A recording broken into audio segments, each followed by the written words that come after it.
नमस्ते। आप सभी से अनुरोध है कि कृपया हमारे चैनल को सब्सक्राइब करें, वीडियो को लाइक करें और शेयर करें। आज संसद में कोई कार्रवाई नहीं हुई, आज वहाँ संविधान दिवस का सेलिब्रेशन था। लेकिन संविधान दिवस के सेलिब्रेशन के समय एक बड़ा विचित्र वाकया देखा गया और वो ये देखा गया कि कल्याण बनर्जी, हाँ वही कल्याण बनर्जी जिन्होंने जेपीसी की मीटिंग में बोतल फोड़ के और फेंकी थी जेपीसी के चेयरमैन जगदम्बिका पाल के ऊपर, वो आज बड़ी मीठी-मीठी बातें करते हुए दिखाई पड़े जगदम्बिका पाल से। तो क्या होने वाला है? जी हाँ, होने वाला ये है कि पूरे के पूरे विरोधी पक्ष के लोगों ने मिलकर अभी 2 दिन पहले एक अनुरोध पत्र भेजा था स्पीकर को, लोकसभा के अध्यक्ष को एक अनुरोध पत्र भेजा था और ये कहते हुए कि साहब कि ये जेपीसी जो है, इसका समय बढ़ाया जाए। अब जेपीसी का समय क्यों बढ़ाना चाहते हैं भई? क्योंकि उनको ये बिल्कुल निश्चित हो गया है कि इस महाराष्ट्र की जीत के बाद में तो अब कोई संभावना ही नहीं रही। अगर कुछ सोचते भी किसी से कि कोई थोड़ा बहुत हिल जाएगा, वो भी अब कतई संभावना नहीं रही। अब ये सीधे-सीधे धमकी पर उतर आए हैं। यानी धमकी जो है वो आप समझिए कि ये बहुत पुराना इनका एक तरीका है। और ये बात मैंने अपनी पुस्तक अनब्रेकिंग इंडिया में बिल्कुल साफ-साफ कह भी दी थी। क्योंकि जो इनका पुराना तरीका है, वो ये है कि भई पहले तो आप एब्सर्ड डिमांड्स करो और एब्सर्ड डिमांड्स करने के बाद में फिर अपनी अलग-अलग की तरह की क्लेम्स करो। क्लेम्स करने के बाद में फिर जब और कुछ नहीं हो तो तरह-तरह के उसको आगे टेम्परेचर बढ़ाते रहो, टेम्परेचर बढ़ाते रहो और बढ़ाने के बाद फिर अल्टीमेटली एक स्थिति ऐसी पैदा करो कि जिसमें जाके फिर दंगे शुरू कर दीजिए। आप दंगे शुरू कर दीजिए और दंगे जो हैं वो जब दूसरे साइड का जब होता है तो वो दंगे में वो पीछे हट जाता है, क्योंकि ये जो टेम्पलेट है ये पार्टीशन के टाइम पर की गई थी। तो ये धमकियाँ जो हैं ये देनी आरंभ हो गई हैं। कल बंगलोर में यही वक़्फ़ के ऊपर एक all India Muslim personal law board की मीटिंग हुई थी। उसमें उनके एक नुमाइंदे हैं फज़लुर रहमान, तो मियाँ फज़लुर रहमान कह रहे थे कि भई हम संसद को नहीं मानते और संसद नहीं, सड़क पर होगा फैसला। फैसला संसद में नहीं होगा, सड़क पर होगा। और दूसरे भी जो थे नुमाइंदे, एक कासमी साहब थे, वो फरमा रहे थे कि भई तुम लोगों में से कितने हमारे साथ चलने को तैयार हो, हम दिल्ली पर हमला करेंगे। ये जो है ये टीपू सुल्तान का मुल्क है, टीपू सुल्तान रहमतुल्लाह अलैह वगैरह-वगैरह। उनके लिए तो टीपू सुल्तान औरंगज़ेब से कम नहीं है ना साउथ में। तो ये सीधी-सीधी अब धमकियाँ आने लगी हैं। वक़्फ़ का ही एक आपने तौर-तरीक़ा देख लिया कि ये संभल में यहाँ पर जो किया गया है उसके पीछे भी वक़्फ़ ये है। ये वक़्फ़ वालों ने ही कहा कि भई यहाँ पे दंगा-वंगा करो, कुछ ऐसा करो जिससे कि सरकार घबराए। लेकिन सरकार तो क्या घबराए, वहाँ तो महाराष्ट्र में ऐसा ज़बरदस्त नतीजा आ गया, क्योंकि महाराष्ट्र में ही तो सारा काम किया गया था। महाराज में ही तो हज़रत नोमानी को भेजा गया था। ये जो मौलाना नोमानी जो थे, जिन्होंने बाद में माफ़ी माँगी, इनको यही बना के भेजा गया था कि टेम्परेचर बढ़ाओ, और टेम्परेचर बढ़ा के भई ये नहीं समझ में आता आपके कि टेम्परेचर बढ़ाओगे तो 12% 13% पॉपुलेशन ही तो है मुसलमानों की, बल्कि महाराष्ट्र में तो 11 दशमलव कुछ प्रतिशत है। तो भई 11% आपकी पॉपुलेशन है, तो 11% एक तरफ यदि हो भी जाएगी तो भाई सामने रहेगी ना 89%। केवल 14% का हेर-फेर हो गया। दोनों पार्टियों को 42-42% मिले थे। अब महाराष्ट्र में इस चुनाव में महायुति 7% बढ़ गई, 49 हो गई, और एमवीए 7% घट गई और वो 35 पे आ गई। और इतने में ही सारा खेला पलट गया। आपने देखा कि 288 में से 235 सीटें आ गई, और आप ये देखिए कि 228 में से 235 सीटें जो हैं, वो लगभग 80% सीटें बनती हैं ये। अब 80% सीटें हैं जो ले आएगा, तो वो फिर आपकी बातों पर क्या ध्यान देगा? इसलिए ये तो निश्चित हो गया कि जब पूर्व संध्या को जब यानी कि जब जीते थे महाराष्ट्र में 25 तारीख को जब 23 तारीख को जब मतगणना हुई थी, उसके बाद फिर पार्टी कार्यालय में जो मोदी जी ने भाषण दिया था, उसमें उन्होंने साफ कह दिया था कि वक़्फ़ की तो संविधान में ही कोई जगह नहीं है। तो लोगों ने ये स्पेकुलेशन शुरू कर दिया कि भई क्या वक़्फ़ को रिपील कर देंगे। देखिए, वक़्फ़ रिपील नहीं करना चाहिए। जो लोग भी जो हैं, उनको कानून की समझ नहीं है, जो भी ये कहते हैं कि वक़्फ़ को रिपील कर दिया जाए। ये उन्होंने वक़्फ़ अमेंडमेंट बिल पढ़ा ही नहीं है।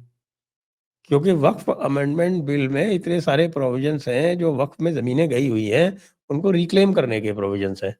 वो रिक्लेम कैसे होंगी? यदि आप एक्ट ही खत्म कर देंगे। एक्ट खत्म कर देंगे, उसके बाद तो फिर वो सारा का सारा रेगुलेशन जो है, वो मुस्लिम पर्सनल लॉ के हिसाब से होने लगेगा। क्योंकि मुस्लिम पर्सनल लॉ 1937 वाला जो एक्ट है, वो तो है। यदि आपको एब्रोगेशन के लिए कुछ कहना है, तो आपको ये कहना चाहिए कि शरीयत लॉ यानी जो शरीयत एक्ट है, शरीयत एप्लीकेशन एक्ट 1937 उसको हटाया जाए और यूसीसी लाया जाए। तब तो बात कुछ समझ में आती है। तो इसलिए अत्यंत आवश्यक है कि यह बिल इसी प्रकार लाया जाए, थोड़े बहुत उसमें और परिवर्तन कर दिए जाएँ, जैसे कि इसमें पर्सन हैविंग इंटरेस्ट पे ही ये लागू होता है, ये प्रावधान पहले हुआ था, तो ये स्पष्ट कर दिया जाए कि ये लागू भी होगा, वो केवल मुसलमानों पर होगा, ये गैर मुसलमानों पर नहीं होगा और वैसे भी गैर मुसलमानों के ऊपर जो ज़्यादतियाँ करते रहे हैं, उस उसको देखते हुए ही वक्फ बोर्ड में गैर मुसलमानों का प्रतिनिधित्व भी रखा गया है। अब जहाँ तक कांग्रेस का सवाल है, तो कांग्रेस तो अब देखिए वो तो कुछ अलग ही दिशा में जा रही है।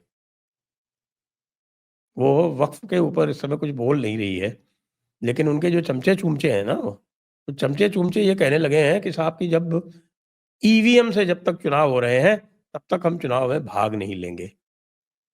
लेकिन जैसे ही ये बात कही गई, इंडी अलायंस के दूसरे पार्टनर्स को उन्होंने धमकी दे दी सीधे-सीधे कि हम इंडी अलायंस छोड़ के चले जाएँगे, मूर्खता की बातें मत करो। क्यों? क्योंकि हम तो अपने-अपने प्रदेशों में पावर में हैं। ये जो बांग्लादेश वाला आप पैरेलल ला रहे हैं, तो बांग्लादेश में तो कोई एक ही सरकार है। वहाँ ना तो कोई प्रादेशिक सरकारें हैं, ना कोई प्रदेश है। आखिरकार वो तो एक प्रदेश से भी छोटा देश है, तो वहाँ तो एक ही सरकार है। यहाँ तो भाई 29 प्रदेश हो गए और उसके बाद 6 आपके पास वो भी हो गए, क्या बोलते हैं, 28 प्रदेश और 7 यूनियन टेरिटरीज़ हो गईं, उनमें से भी पुडुचेरी और जम्मू और कश्मीर में सरकारें हैं। तो भई कैसे छोड़ दिया जाए? बिल्कुल नहीं छोड़ा जाएगा। तो वो मामला भी जो है वो खटाई में पड़ता दिख रहा है। अच्छा मान लीजिए अगर वो कह दें कि हाँ ठीक है कांग्रेस पार्टी अब चुनाव नहीं लड़ेगी, तो बाकी जितने भी हैं वो तैयार बैठे हैं। ठीक है, कांग्रेस ना लड़े, हम लड़ लेते हैं। अच्छा मध्य प्रदेश में कांग्रेस नहीं लड़ेगी, कोई बात नहीं, बीएसपी लड़ जाएगी। राजस्थान में कांग्रेस नहीं लड़ेगी, कोई बात नहीं, वहाँ पर लोकदल लड़ जाएँगे। कोई ना कोई तो सामने खड़ा हो ही जाएगा ना। तो भई मामला जो है वो पूरा का पूरा खटाई में चला गया है। वक्फ एक्ट जो है, वक्फ अमेंडमेंट एक्ट अब शत प्रतिशत पास होगा। रिपोर्ट तैयार कर ली गई है। जी हाँ, कह रहे हैं कि साहब कोई 585 पन्नों की रिपोर्ट है जो वो तैयार हो चुकी है। वो अब सबमिट कर दी जाएगी। एक फाइनल मीटिंग करनी है। वो फाइनल मीटिंग जगदम्बिका पाल कभी भी बुला लेंगे। उनको शुक्रवार तक ये रिपोर्ट देनी है। शुक्रवार से पहले वो जिस दिन भी मीटिंग बुलाएँगे उस दिन ऑपोज़िशन इसका निश्चित रूप से मैं आपको गारंटी के साथ कह सकता हूँ कि बायकॉट करेगा। और इस मीटिंग का बॉयकॉट करने के बाद वो ये संदेश देने का प्रयास करेगा कि सारे जो निर्णय हैं वो एक तरफ़ा लिए जा रहे हैं। लेकिन एक तरफ़ा नहीं लिए जा रहे हैं, सभी जानते हैं। और म मुसलमानों का भी एक बहुत बड़ा वर्ग जो है, वो इनका संशोधनों का स्वागत कर रहा है। क्यों? क्यों? इसलिए क्योंकि इस वक़्फ़ की जितनी भी प्रॉपर्टीज़ हैं और वक़्फ़ में जितनी भी दादागिरी है, वो सब अशराफिया क्लास की है। मैंने आपको एक दिन बताया भी था कि हैदराबाद में एक मदीना मार्केट है, उसके पूरे के ऊपर एमआईएम वालों का कब्ज़ा है और वो वक़्फ़ प्रॉपर्टी है। वक़्फ़ प्रॉपर्टी होते हुए भी वहाँ सारे गैर वक़्फ़ वाले काम होते हैं और प्राइवेट लोग जो हैं उस पे किराया वसूलते हैं, उनके करोड़ों की आमदनी होती है, वो कैसे जाने दें, उसको छोड़ दें। ऐसे ही लगभग हर बड़े स्थान पर, हर जगह पर ये बैठे हुए हैं इस तरह के, जिनको हम कह सकते हैं मगरमच्छ, और वो मगरमच्छ इन वक्फ प्रॉपर्टीज़ को कंट्रोल कर रहे हैं। इसलिए उनको वक्फ का विरोध तो करना ही करना है। अब ये जो संसद से सड़क पर आने की बात कर रहे हैं, हम इनको कहना चाहते हैं कि भाई आओ, संभल में अभी सड़क पर आए थे। सड़क पर आने के बाद क्या हुआ? आपस में ही लड़ लिए। तुर्क और पठान आपस में ही लड़ लिए। आपस में पहले तो कॉम्पिटिशन हुआ, क्योंकि अभी-अभी तुर्कों और पठानों में आपस में झगड़ा बगल में कुंदरकी में हो रखा है।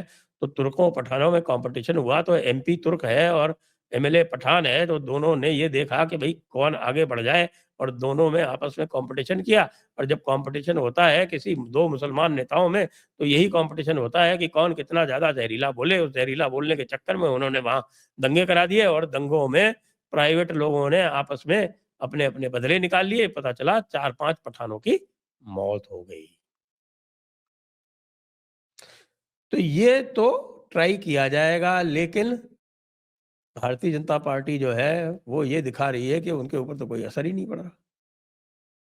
कि पुराने ज़माने में होता था, कहते थे भई सबसे पहले, जैसे वो कांग्रेस किया करती थी कि पहले क्लेश करो, क्लेश करने के बाद, ये मुसलमानों का तरीका था। पहले क्लेश करो, उसके बाद फिर आरोप लगाओ, उसके बाद फिर शिकायतें करो, फिर उसके बाद तरह-तरह की माँगें करो, मूर्खतापूर्ण माँगें। जब वो नहीं मिले तब फिर जो है आप भर्त्सना करो, और उसके बाद फिर दंगे करो। ये बिल्कुल प्रैक्टिस्ड एक सेट एक प्रोसेस था। और कांग्रेस क्या करती थी कि जब ये इस तरह की बातें होती थी, तो पहले जो है वो कुछ सहमति करती थी, उसके बाद जो है वो मान जाती थी, फिर बहलाने-फुसलाने का काम करती थी, फिर कंसेशंस दे देती थी, अच्छा ये भी ले लो, अच्छा वो भी ले लो, जैसा कि शाहबानो में किया था। और उसके बाद फिर पूरी कायरता दिखाते हुए अपने पे ही गलतियाँ लेती थी, अच्छा ये लोग जो हैं ये इसलिए रुष्ट हो रहे हैं और इसलिए दंगा कर रहे हैं क्योंकि हमने इनको पूरा अधिकार नहीं दिया, इत्यादि-इत्यादि, सेल्फ रिप्रोच बोलते हैं इसको अंग्रेजी में, और लास्ट में आत्मसमर्पण। आत्मसमर्पण। यही 1947 में गांधी ने किया, और यही अब ये यहाँ करने वाले हैं। यहाँ करने वाले, यानी कांग्रेस वाले जो हैं, ये यहाँ करने वाले हैं, करते रहते हैं, और आगे भी करेंगे। आपने मुंबई में देखा ही, आपने महाराष्ट्र के चुनाव में देखा ही कि किस तरह से इन्होंने जो है वो पूरी तरह से सरेंडर कर दिया। तो अब ये मामला बैठ नहीं रहा है। वक़्फ़ तो अब पूरी तरह से सरकार के और शासन के नियंत्रण में आके ही रहेगा। जो मनमानी शक्तियाँ वक़्फ़ को दे रखी थी, वो जाके ही रहेंगी। जो ओवरराइडिंग सेक्शन इसका 108 8 कहता है कि ये सारे कानूनों से ऊपर है, वो सेक्शन 108 भी खत्म होके रहेगा। अब बराबरी होगी। अब वक़्फ़ जो है, वो इस्लामिक इम्पीरियलिज़्म का एक शस्त्र नहीं रह पाएगा। जी। जय हिंद, जय भारत, वंदे मातरम।